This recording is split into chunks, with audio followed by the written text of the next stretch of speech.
2006 2007 கடந்த அரசு இடைக்கால பட்ஜெட் தாக்கல் செய்ததில் ஆதிதிராவிட மக்களுக்கு உண்டான சிறப்பு உட்கூற திட்ட நிதியை மனமாற்றம் செய்து பொது திட்டங்களுக்கு அதிகமாக செலவழித்து எந்த திட்டத்திற்காக நிதியை ஒதுக்குகிறார்களோ அந்த திட்டத்திற்கு நிதி சொற்ப அளவிலே செலவழித்து இந்த மக்களுக்கு துரோகம் செய்த காரணத்தினால்தான் கடந்த அரசு இந்த முறை இந்த தேர்தலில் வெற்றி வாய்ப்பை இழந்திருக்கிறது. கடந்த முறை சட்டமன்ற உறுப்பினராக பணியாற்றுகின்ற பொழுது அதை நான் சட்டமன்றத்தில் பேசுகின்ற போது சுட்டி காட்டினேன். ஆதிதிராவிட நலத்துறைக்கு ஒதுக்குகின்ற நிதியை வேறொரு திட்டங்களுக்கு நீங்கள் செலவழிக்கிறீர்கள், இது முழுக்க முழுக்க ஆதிதிராவிட மக்களுக்கு செய்கின்ற துரோகம் என்று நேரடியாக அவையில் நான் பேசியிருக்கிறேன். குறிப்பாக மகளிர் திட்டத்திற்கும் பொது விநியோக திட்டத்திற்கும் இன்னும் பல்வேறு திட்டங்களுக்கு பயன்படுத்தியிருக்கிறார்கள். ஆக இந்த அரசு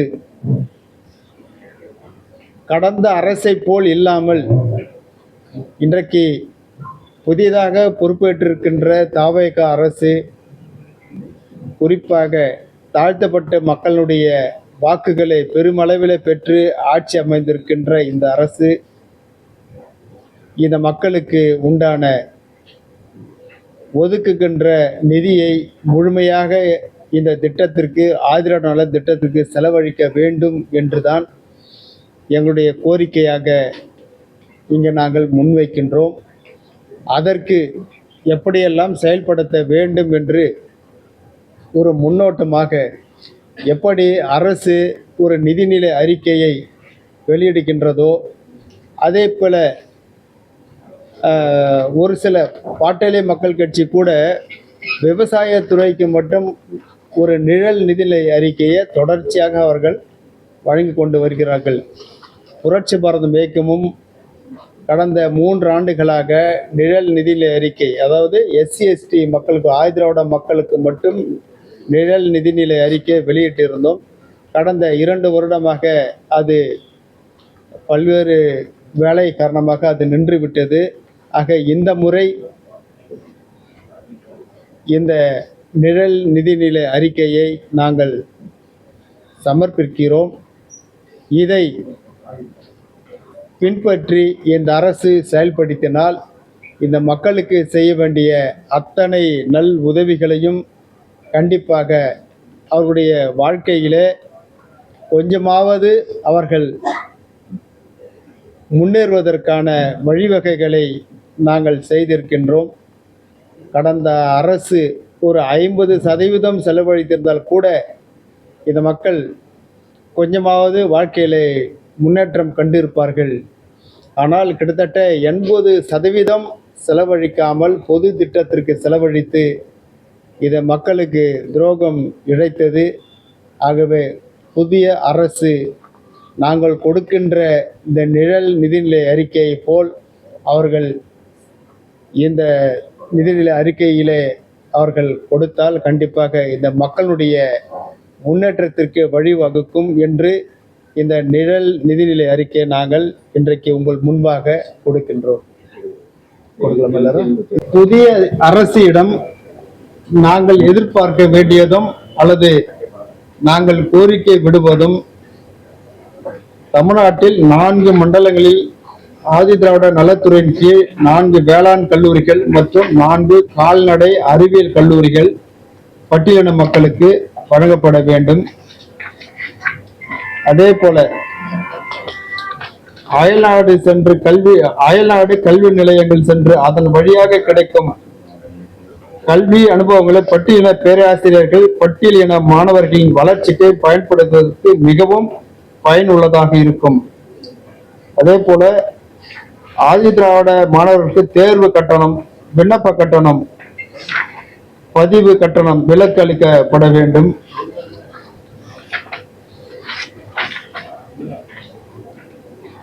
அதே போல வீடு கட்டும் பயனாளிகளுக்கு 3.50 லட்சம் வழங்கப்பட்டு வருகிறது. தற்போது உள்ள சந்த மதிப்பின்படி சதுரடிக்கு 2000 தேவைப்படுவதால் 400 சதுர அடிக்கு 8 லட்சம் தேவைப்படுகிறது. ஆகவே அரசு இதை கருத்தில் கொண்டு பயனாளிக்கு 8 லட்சம் நிதி ஒதுக்கி தர வேண்டும். அதே போல அண்ணல் அம்பேத்கர் தொழில் முனைவோர் திட்டத்திற்கு ஆண்டிற்கு சுமார் 6000 விண்ணப்பங்கள் பெறப்படுகின்றன. அவற்றில் 1500 விண்ணப்பதாரர்களுக்கு மானியம் வழங்கப்பட்டு தொழில் தொடங்குகின்றனர். மீதமுள்ள விண்ணப்பதாரரின் விண்ணப்பங்கள் வங்கியில் பிணையம் அளிக்க இயலாத காரணத்தால் நிராகரிக்கப்படுகிறது. ஆகவே அரசு ஒதுக்குகின்ற 170 கோடி ரூபாயை உயர்த்தி 1000 கோடியாக வழங்கப்பட வேண்டும் என்று புரட்சி பாரதம் கேட்டுக்கொள்கிறது. அதே போல் புத்தொழில் திட்டம் 2023-24 ஆண்டு 30 கோடி ஒதுக்கப்பட்டு ஸ்டார்ட் அப் நிறுவனம் தொடங்கும் பயனாளர்களுக்கு நிதி வழங்கியது. இதற்கான முதல் தவணை வழங்கப்பட்டு தொடங்கிய நிறுவனங்கள் 2வது தவணை குறித்த காலத்திற்குள் வழங்கப்படாததால் பல நிறுவனங்கள் மூடும் நிலைக்கு தள்ளப்பட்டன. ஆகவே 50 கோடி ரூபாய் இன்று வரை ஒரு பயணிகளுக்கு கூட வழங்கப்படவில்லை. பட்டியலின மக்கள் பயன்படுத்தக்க வகையில் கிராமப்புற தொழில் பூங்காக்கள் அல்லது கிராமப்புற வேளாண் தொழில் பூங்காக்கள் உருவாக்கப்பட்டு அந்த கிராமத்திலேயே அவர்கள் பணி அமர்த்தப்பட வேண்டும்.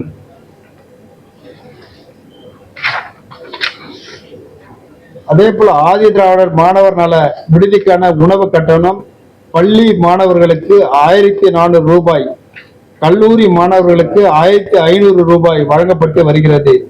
இத்தொகையை இந்த கல்வியாண்டில் பள்ளி மாணவர்களுக்கு 2500 ரூபாயும் கல்லூரி மாணவர்களுக்கு 3000 ரூபாய் உயர்த்தி வழங்க வேண்டும். மகாராஷ்டிராவில் பட்டியலின மாணவர்களுக்கு நல விடுதிகளில் தங்கி பயிலும் மாணவர்களுக்கு மாதாந்திர செலவு தொகையாக 800 ரூபாய் வழங்கப்பட்டு வருகிறது. அதுபோல் தமிழகத்தில் வழங்கப்பட வேண்டும். ஆதிதிராவிட நல விடுதிகள் அனைத்திலும் உடற்பயிற்சி மையங்கள் அமைத்து தரப்பட வேண்டும். தண்ணீர் வசதி போன்ற அடிப்படை வசதிகளை உருவாக்க ஆண்டிற்கு ஒதுக்கப்படும் 60 லட்சம் ரூபாயை 100 கோடியாக உயர்த்தப்பட வேண்டும். ஆதிதிராவிட நல விடுதியில் 98,982 இருக்கையில் தற்போது 48,523 மாணவர்கள் மட்டுமே விடுதியில் தங்கி பயின்று வருகின்றனர். இதனால் உணவுக்கு ஒதுக்கப்பட்ட தொகையான 110 கோடியில் 25-26 ஆண்டு வெறும் 52 கோடி மட்டுமே செலவிடப்பட்டது. தொடர்ச்சியாக இந்த தொகையை உயர்த்தாமல் இந்த மாணவர்களுடைய நலனின் அக்கறை இல்லாமல் அந்த கடந்த அரசு மோசமான நிலையில இந்த மாணவர்களை வழிநடத்தியது.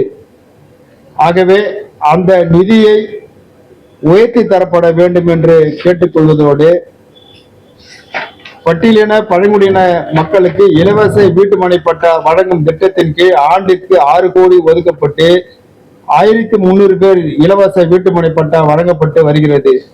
இதை ஆண்டிற்கு வீட்டுமனை பட்டா இல்லாதவரை தேர்வு செய்து 10,000 உயர்த்தி வழங்க வேண்டும். ஆண்டிற்கு 100 பட்டியலின ஊராட்சிகளுக்கு எரிவாயு தகன மேடை அமைக்கப்பட வேண்டும். பட்டியலின மக்களின் பொருளாதார மேம்பாட்டிற்கு தனித்துவமாக இயங்கும் வகையில் தாட்கோ வங்கியை தமிழ்நாடு அரசு உருவாக்க வேண்டும். ஆதிதிராவிட விடுதிகளை மேம்படுத்துவதற்கு தனியாக ஒரு இயக்குனர் பதவி உருவாக்கப்பட வேண்டும். ஆதிதிராவிட மாணவர் விடுதிகளில் தங்கி பயிலும் மாணவ மாணவியர் தங்களுடைய புகார்களை தெரிவிக்க இலவச தொலைபேசி உதவி எண் டோல் ஃப்ரீ உருவாக்கப்பட வேண்டும். மாதிரி பள்ளிகள் மற்றும் வெற்றி பள்ளிகள் தான் சிறந்த பள்ளிகள் என்று அரசு முடிவு செய்தால் அனைத்து ஆதிதிராவிட நல பள்ளிகளை வெற்றி பள்ளிகளாகவும் மாதிரி பள்ளிகளாகவும் வரும் கல்வியாண்டு முதல் மாற்ற நடவடிக்கை எடுக்க வேண்டும்.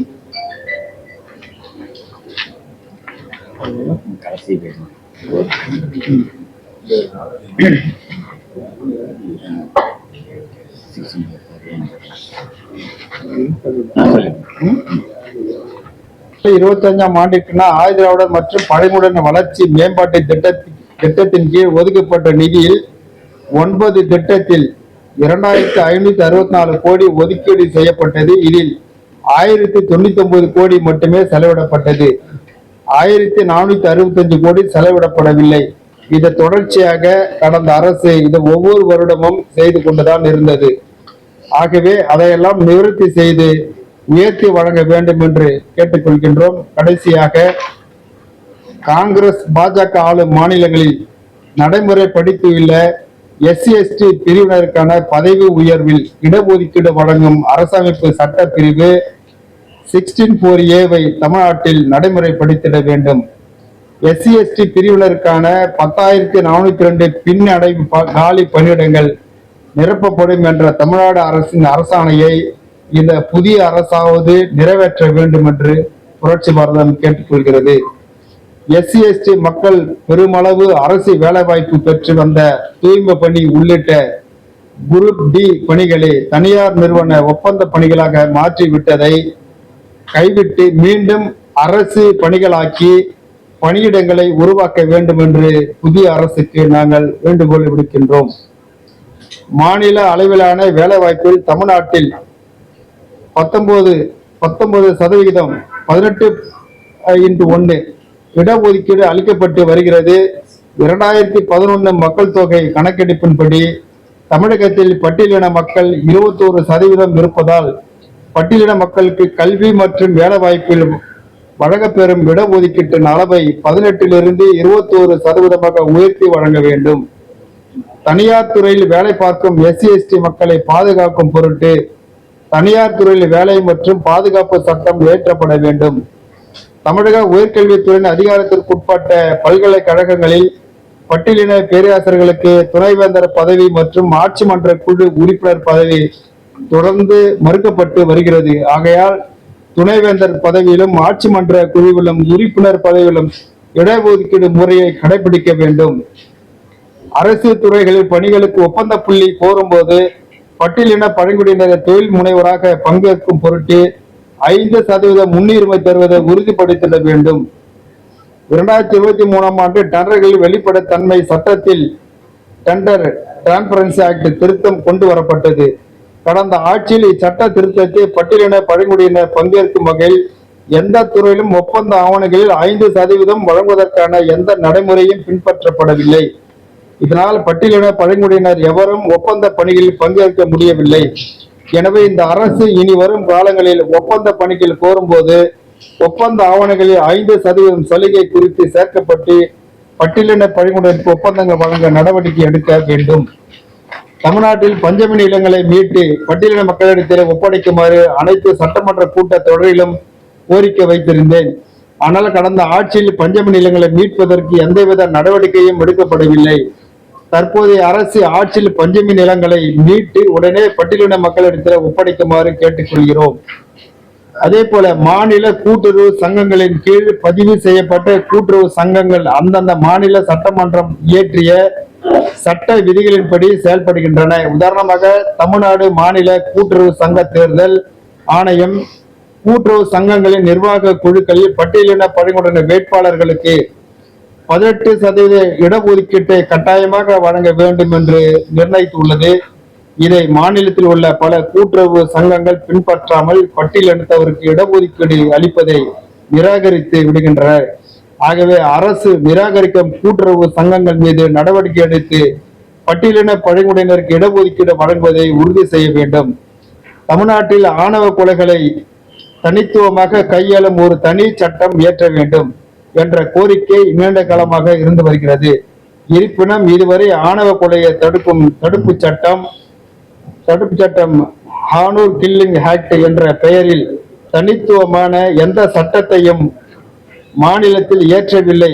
ஆணவ கொலையை தடுப்பு சட்டத்திற்கு நியமிக்கப்பட்ட குழுவின் பரிந்துரையை பெற்று இந்த சட்டமன்ற கூட்ட தொடரிலேயே சட்டத்தை இயற்ற வேண்டும் என்று புரட்சி பாரதம் இங்கே கேட்டுக்கொள்கிறது.